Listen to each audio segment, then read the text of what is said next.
होता है। आज हम करेंगे कुछ इडियम्स जो कि एसएससी सीजीएल में काफ़ी वेटेज रखते हैं। प्री में भी ये 3 से 4 नंबर के आते हैं और जो मेंस एग्ज़ाम होता है उसमें भी ये 10 से 12 नंबर की वेटेज रखते हैं।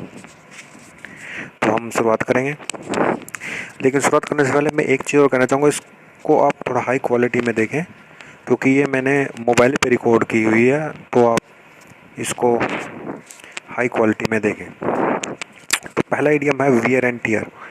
वियर एंड टियर जैसे हम कहते हैं कि वियर का मतलब होता है टूटना और टियर का मतलब होता है फाड़ना।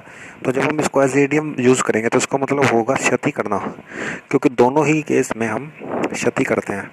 तो वियर एंड टियर मतलब क्षति करना। तो इसमें एक एग्जाम्पल भी है, the company page for the wear and tear of the employees vehicle.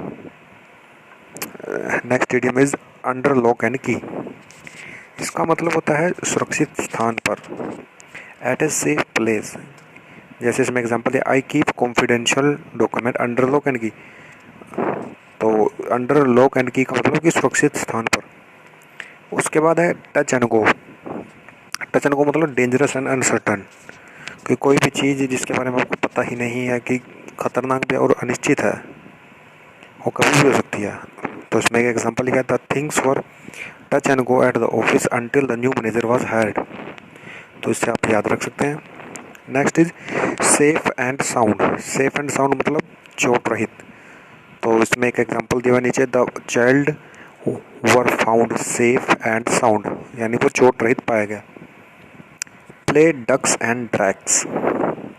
इसका मतलब होता है वेस्ट एंड स्क्वेंडर, बर्बाद करना, इधर उधर भटकना। He plays ducks and drakes with his property. तो जो बहुत ज़्यादा खर्चीला आदमी हो, बहुत ज़्यादा खर्च करता हो, उसे कहते हैं he is a ducks and drakes. In every nook and corner, सभी जगहों पर। तो इसका जो एक्सप्लेनेशन है, ये एग्जांपल में आप देख सकते हैं, I trace my missing book in every nook and corner of the room. Next idiom is hole and corner. इसका मतलब होता है रहस्यमयी तरीके से, conduct secretly. He is not frank and believes in hole and corner policy. तो hole and corner जो भी रहस्यमय हो, जिसके बारे में ज़्यादा ना पता हो, सीक्रेट हो जो। Heart and soul. Heart and soul का मतलब होता है पूरे मनोयोग से, होल हार्टेडली विद डिवोशन, कि आप पूरा अपना 100% एफर्ट लगा रहे हैं। सो एग्जाम्पल है, I put my heart and soul into the job. Hard and fast. Hard and fast होता है निश्चित। सो इसका जो एग्जाम्पल है, there is hard and fast rule for joining this company, कि इस कंपनी को ज्वाइन करने का एक निश्चित रूल है। लेकिन इसको एक जैसे आमतौर पर होता है कि there is no hard and fast rule for success, कि सक्सेस का कोई निश्चित फार्मूला नहीं है, क्योंकि सक्सेस अलग अलग व्यक्ति अलग अलग तरीके से मेहनत करते हैं, तो उसका कोई एक फार्मूला नहीं है। इसलिए हार्ड एंड फास्ट को आप वैसे भी याद रख सकते हैं। Next is from pillar to post. Pillar to post होता है कि एक स्थान से दूसरे स्थान तक दूर दूर करना, कि एक एक्सट्रीम से, जैसे भारत के एक कोने से दूसरे कोने तक अगर कोई जाता है, काम करता है, तो हम कहेंगे कि he has worked from pillar to post across India. तो इसमें एक एग्जांपल भी है कि my father was a central government servant, so we move from pillar to post year after year. तो आप इससे याद रख सकते हैं। उसके बाद है लोव्स एंड फिश। इसका मतलब होता है मटेरियलिस्टिक गेन्स, भौतिक संपदा की प्राप्ति। Now days everybody is interested in loves and fish of the job. Love and fishes होता है, लव्स एंड फिशेज की भौतिक संपदा की प्राप्ति। Fire and sword. Fire and sword होता है क्रोध में आपक होना, कि आप मतलब बिल्कुल उत्तेजित हो चुके हैं आप। तो इसमें जैसे एग्जांपल है, the pain of the divine frustration burst forth in the fury of the fire and sword. Far and wide, in all directions, people came from far and wide to see the parade.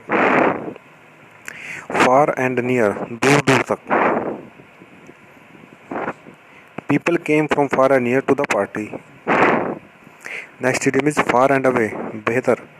लीजीज restaurant is far and away the best restaurant in the area.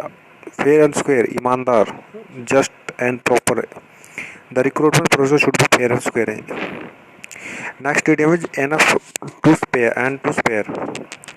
इसका मतलब होता है प्रचुर, कोई चीज़ बहुत ज़्यादा है। God has given us enough and to spare we can help the poor. Day in and day out, इसका मतलब होता है for indefinite number of successive days, लगातार कई दिनों तक। I am so bored, I am doing the same thing day in and out. Be hand and foot, सभी प्रकार से, सभी आपने हर तरीके का यूज़ कर लिया, इसका मतलब है be hand and foot. I will be going to help you hand and foot. Blow hot and cold, निश्चित नहीं कर पाना, वैसिलेट, जो भटकता ही रहता है इधर उधर, वो किसी आइडिया में भी हो सकता है, कहीं जगह पे भी हो सकता है। His mother kept blowing hot and cold about the idea of going abroad for education. Between devil and the deep सी, दो मुसीबतों के बीच फंस जाना, जैसे कहते हैं कि एक तरफ आए तो वही सिचुएशन है।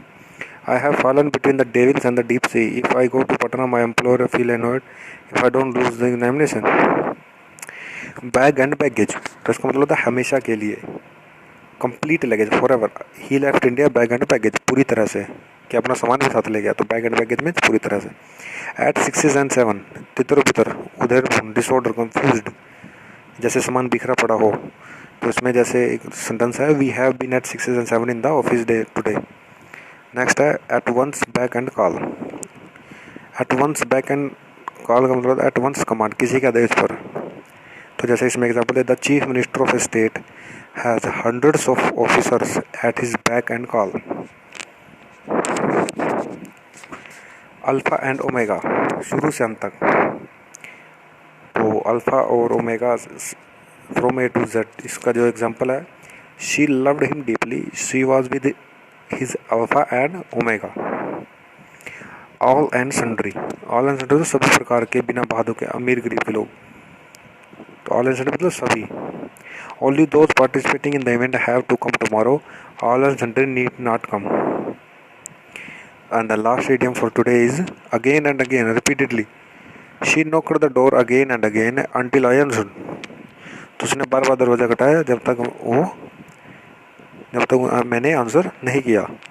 तो ये आज के लिए idiom थे। आई होप आपने एंजॉय किया, आपकी तैयारी में कुछ एडिशन हुआ होगा। तो ऐसे ही सब्सक्राइब करें, लाइक करें हमारे चैनल एजुकेशन पॉइंट को। Thank you for watching.